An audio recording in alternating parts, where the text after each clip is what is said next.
এই ডিএডআইয়ের 4 জন এমপি ছিলেন আমার সাথে দীর্ঘ সময়, 3 জন বর্তমানে তারা আমাদের সাথে নেই। আমি তাদের বিধি আপনার মাধ্যমে কামনা করি আমার বক্তব্য শুরু করছি। প্রিয় নেতৃবৃন্দ, আজ বাংলাদেশের যে পরিস্থিতি, এই পরিস্থিতি একদিনে সৃষ্টি হয় নাই। 2019 সালে 2009 সালে একটি অ্যামেন্ডমেন্ট নির্বাচন 2008 সালের 29শে ডিসেম্বর ছিল। সেদিন গণতন্ত্রকে রক্ষার জন্য দেশ নেত্রী বেগম খালেদা জিয়া ফখরুদ্দিন মঈনুদ্দিনের নির্বাচনে অংশগ্রহণ করেছিলেন। সেটা একটি কারচুপি নির্বাচন ছিল। বাংলাদেশের একটি জনপ্রিয় সংগঠন বিএনপিকে যেটি মাত্র 29টি আসন দেওয়া হয়েছে। গণতন্ত্রের স্বার্থে সেদিন আমরা সেই পার্লামেন্টে গিয়েছিলাম, আমিও সেই পার্লামেন্টের সংসদ সদস্য ছিলাম। আমরা লক্ষ্য করেছি ফখরুদ্দিন মঈনুদ্দিন যে এজেন্ডা নিয়ে এসেছিলেন বিএনপিকে ধ্বংস করার জন্য, তারা সেদিন চেষ্টা করেছে কিন্তু পারে নাই।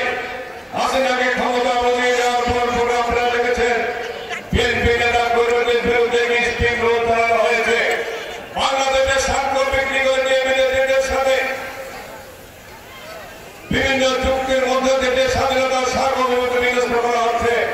দেশ থেকে বেগম খালেদা জিয়া হাসিনার অন্যায়, গুম খুন, অত্যাচার, নির্যাতন, বাংলাদেশের অর্থনৈতিক মেরুদণ্ড ভেঙে দেওয়ার পরিকল্পনা, দেশের স্বাধীনতা সার্বভৌমত্ব বিকিয়ে দেওয়ার পরিকল্পনার বিরুদ্ধে যখন বাংলাদেশের এক প্রান্ত থেকে প্রান্ত পর্যন্ত যখন আন্দোলন সংগ্রামে নেতৃত্ব দিয়েছে, ঠিক সেই সময় বেগম খালেদা জিয়ার বিরুদ্ধে একটি কাল্পনিক উদ্ভট মামলা দিয়ে এখানে ব্যারিস্টার কাজল আছেন, তারা চেষ্টা করেছে। সেই দিন তারা আইনের কথা শুনে নাই।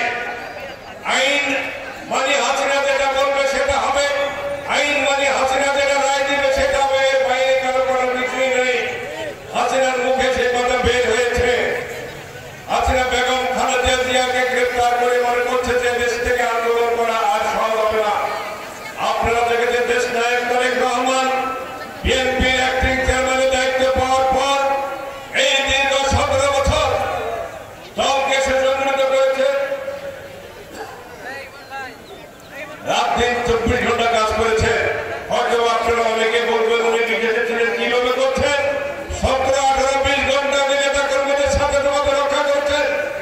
এই দিনে যাওয়া সব গ্রাম উপজেলা পৌরসভার সকল নেতৃবৃন্দের সাথে যোগাযোগ করেছেন। আপনারা লক্ষ্য করেছেন বাংলাদেশের এমন কোন জেলা উপজেলা ছিল না যেখানে আমাদের নেতৃবৃন্দকে গ্রেফতার করা হয় নাই, যেখানে আমাদের নেতৃবৃন্দ গুলিবিদ্ধ হয় নাই, যেখানে আপনাদের নেতৃবৃন্দ গুম হয় না, আহত হয় না, গুলিবিদ্ধ অবস্থায় এখন হাসপাতালে কাজ করছেন না। জুলাই আগস্টের বিপ্লবকে আমরা সমর্থন করি। জুলাই আগস্ট বিপ্লব আগস্ট থেকে পড়ে নাই। বিএনপির দীর্ঘ পরিশ্রম, বিএনপি নেতা কর্মীদের গুম খুন, আন্দোলন সংগ্রাম, শহীদ বরণ সাধারণ বরণ করা এবং বেগম খালেদা জিয়াকে বাংলাদেশে যদি সবচেয়ে বড় নির্যাতিত পরিবার হয় সেটা হচ্ছে বেগম খালেদা জিয়া। দীর্ঘদিন কারাগারে ছিলেন। তার নিজের বাড়ি থেকে 40 বছর যে বাড়িতে উনি ছিলেন সে বাড়িতে উৎখাত করা হয়েছে। তার আদরের সন্তান আরাফাত রহমান কবরকে পরিকল্পিতভাবে হত্যা করা হয়েছে। আমাদের অ্যাক্টিং চেয়ারম্যান দেশ নায়ক তারেক রহমানকে হত্যা করার জন্য আঘাতপ্রাপ্ত করা হয়েছে।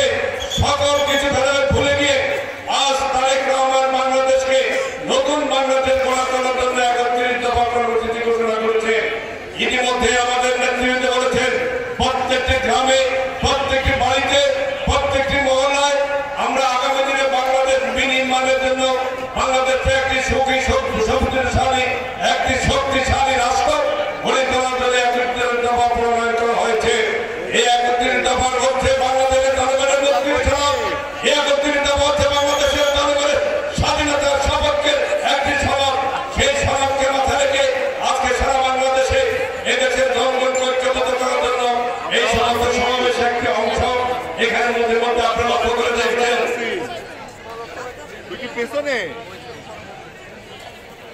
তত্ত্বাবধায়ক সরকার দেওয়া হয়েছে। আমরা জিয়া পরিবারকে উপহার দেব এই আহ্বান জানিয়ে